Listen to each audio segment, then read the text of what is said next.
for the 2022 budget for the City Hall. Roll call Strobush. Here. Van Blaricom. Here. Leonard. here. Isaacson. I see he's on there. Oh, here. There he is.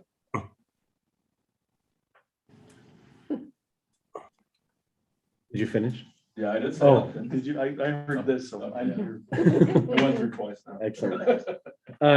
Mayor Isaacson is online, but he's asked me to run the meeting today, so that's why I'll be acting in that capacity today. Public hearing for the 2022 budget. Any public comments?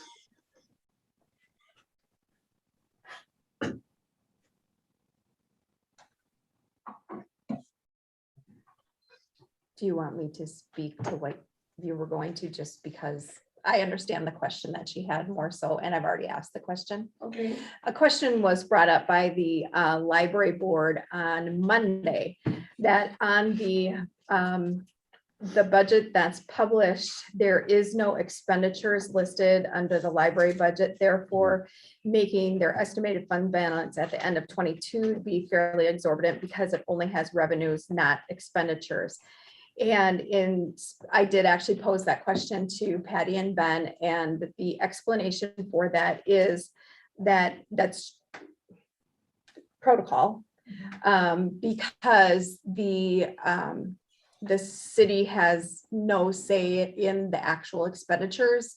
So it's not put in here for calculation purposes, because we only go based on the, help me with word, the dollar amount that the city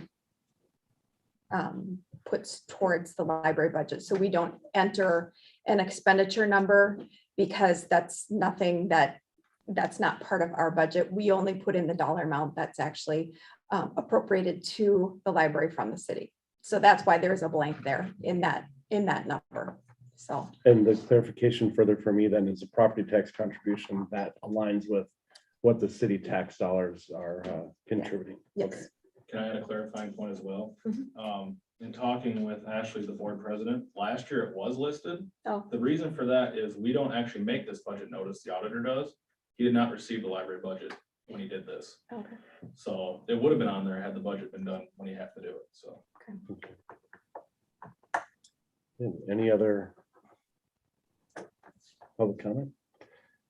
Then we take a motion to close public hearing. So move. Second. Any further discussion? All those in favor? Aye. Opposed? All right, motion carries. The public hearing is now closed, and now we can go into agenda item number 2, approval of the 2022 budget for the city of Amory. Is there anything we need to talk about, or?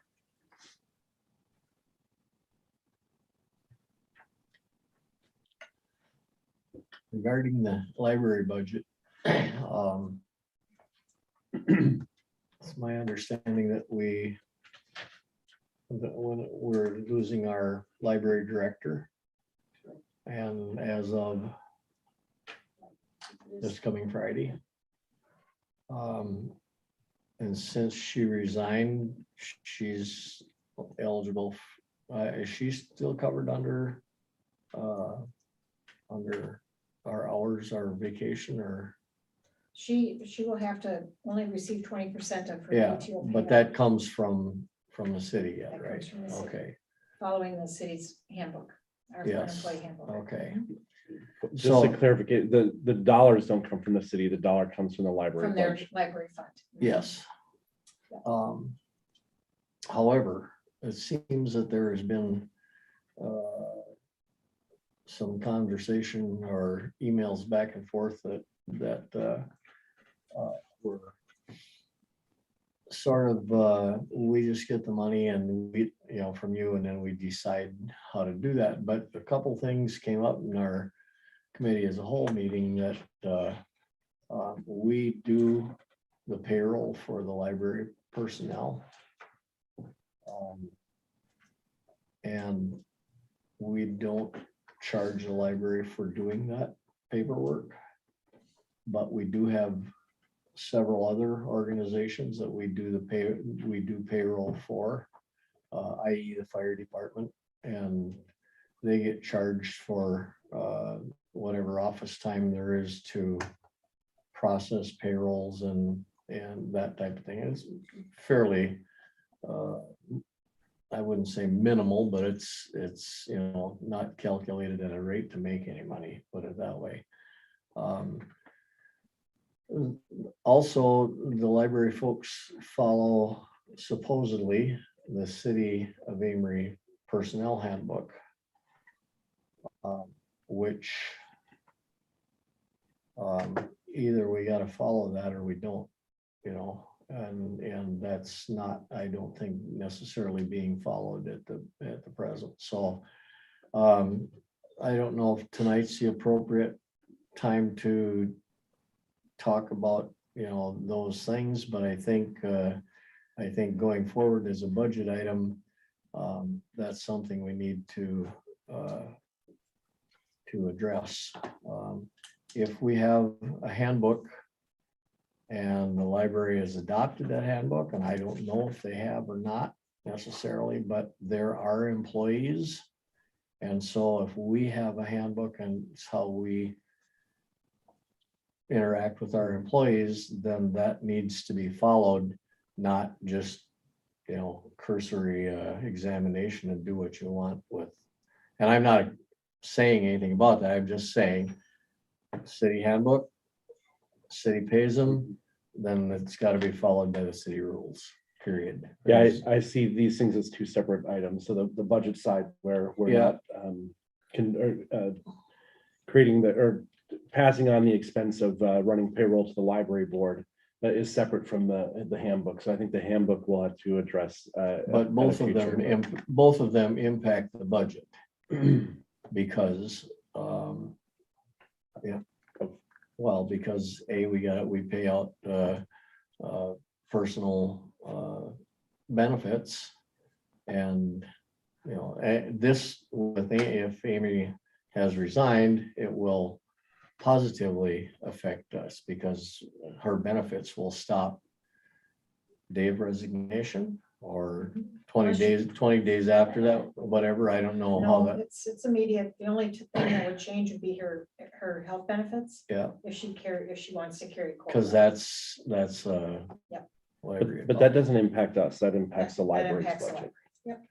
So Well, I get it does because, if we voted to spend $200,000 for the library, which I think is what's on here, and now we're gonna have some reasonably lengthy period of time, I'm guessing you aren't gonna be able to hire a director and have one in place in a month. I mean, that'll be We have an interim director already. I know, but interns Maybe don't you get, should come to our meetings and then we can discuss all of interns this. don't get should not probably get the same pay that the director does, right? No, Okay, so that's our that's business.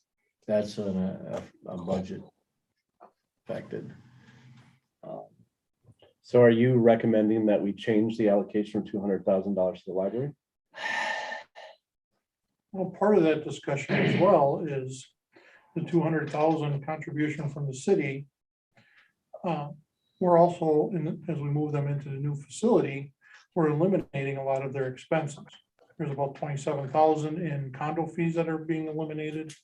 Their utilities are going to be reduced significantly. Probably another 15,000 in that neighborhood. So they're going to be losing those expenses, but yet still maintaining the same budget level. Because we allocated 200,000 in Last year. last year. Yes.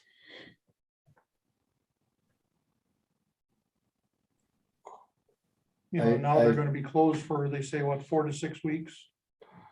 So we're going to They'll have, Which is still in be January. They'll still be working. I mean, somebody will be so is working. there going to be a reduction in payroll there? We're losing 2 or 3 employees, so there's going to be a temporary lull in payroll there as well. Act 150 monies decreased by a certain percentage. It wasn't much in the end result, but And I understand that's due to circulation drop from last year. Is that correct? Somewhat, yes. Yeah, I don't know why it dropped, but I saw in the financial sheet that you guys gave us that it went from 215 down to like 196 or something like No, that. it only went down $6,000. 6,000 was the end result, yeah. So. So I guess, I don't know. You know, there is a point there where Act 150 went down and we were asked to go up 15% in the budget, or roughly 15%. And it seems to me if there are less services offered, But the Even for- library has been operating. There's been people there right along giving services. Curbside and so forth. It's not that the place was empty. The only time it was closed was in last year when the governor declared that they'd be closed. Otherwise, there's been people there right along.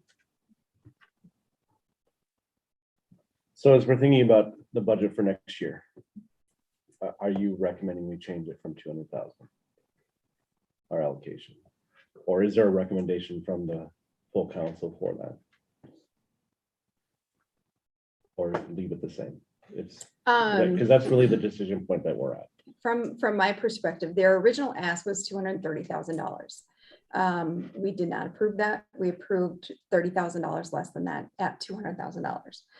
So when it comes to wages and benefits, what was budgeted for 22, took into account current director's wage, current director's benefits. After the meeting on Monday, it's pretty clear that based on current market, the wage range for a replacement or a new director is going to be in the ballpark where current director actually is, not much less than that, based on the market. Labor market, I guess is what I'm saying. There will be some, changes, obviously to benefits and that type of thing. However, when it comes, down to the nuts and bolts of it, as far as wages go, I see them being fairly flat. Knowing that even the people that are being hired in new, they're going to be at the same wage as what was budgeted for. Based on published wages for the positions that we're looking to hire. Am I forgetting anything? I think that as far as people current and people in the future,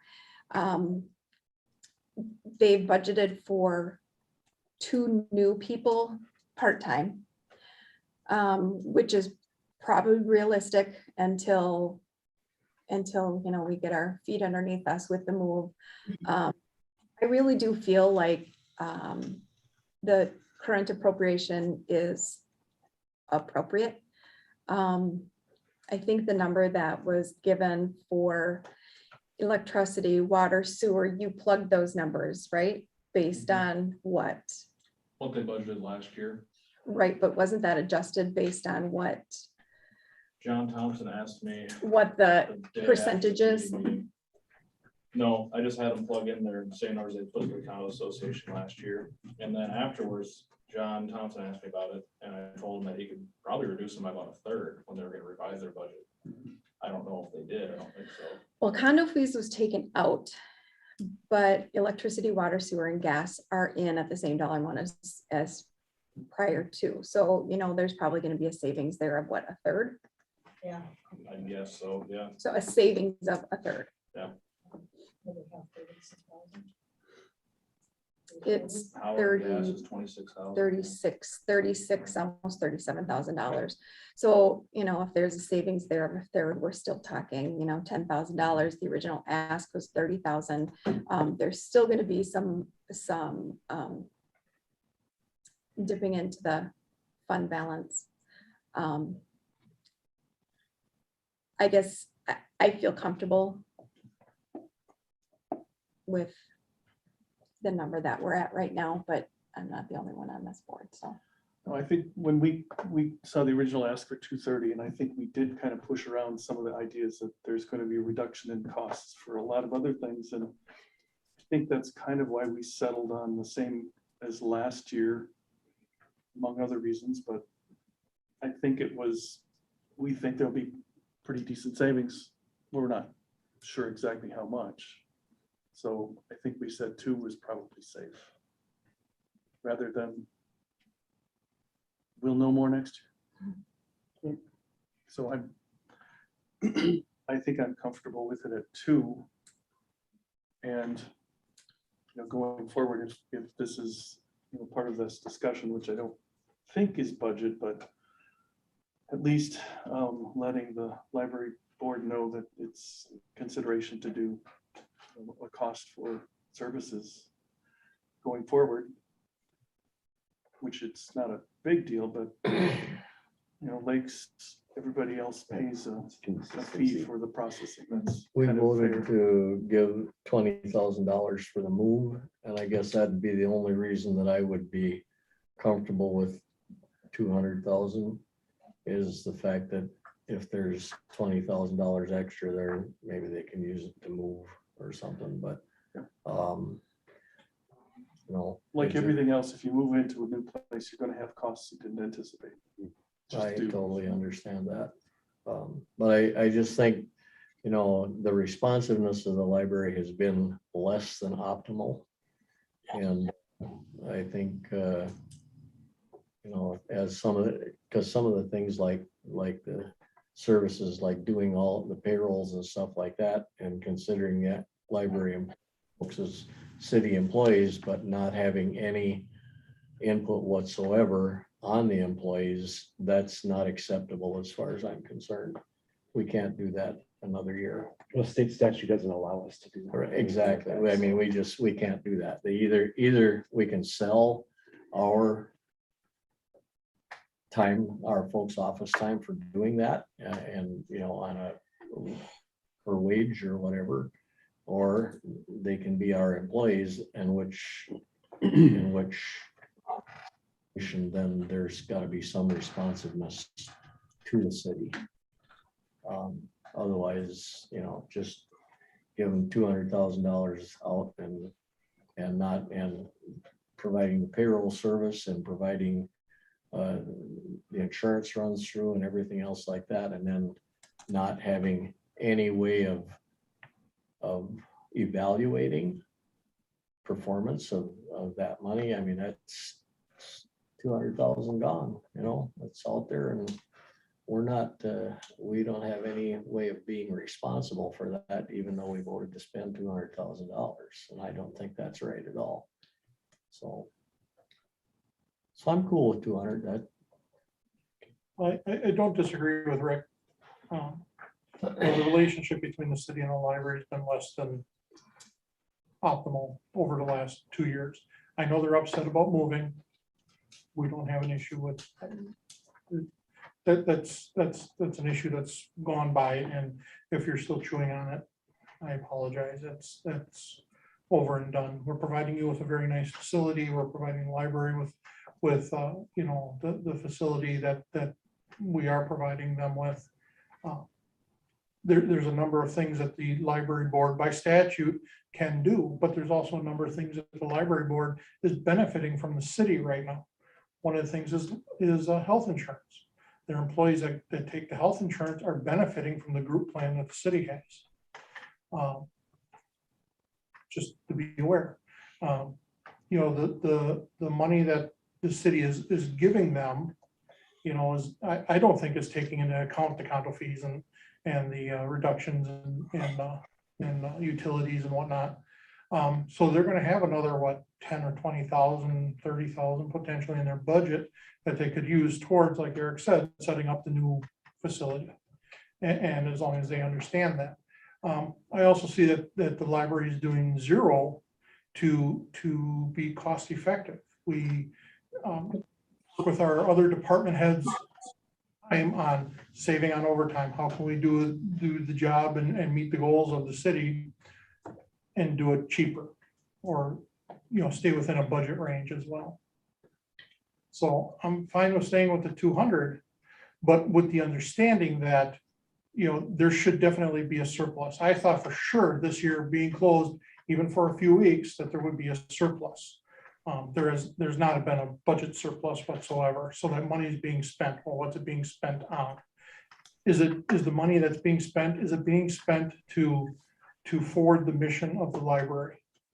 Or are we becoming an entertainment center or a childcare facility, or what are we doing with all that money? And we need to have the conversation on, a non-adversarial conversation on, hey, what we're doing. That's the reason we have a library board to monitor those things. That being said, we got some challenges coming ahead. We got a new library director coming in, we had new staff coming in, we got a new facility coming in. And those are all going to be challenges. Heather did call me the other day, just to introduce herself, which I thought was very, very good on her part. And I told her, I says, let's start working together and not against each other. And let's start being what Amory really is. Let's stop being this adversarial butting heads. Let's get this done. Let's get this done right. Let's not be who that is. That's not who I am. That's not who I want to be. We need to move forward and move ahead as a team and as a group. Okay, so it sounds like the appropriation that we have in there is what we will stick with unless somebody makes a motion otherwise. Any other questions or discussion to have this budget?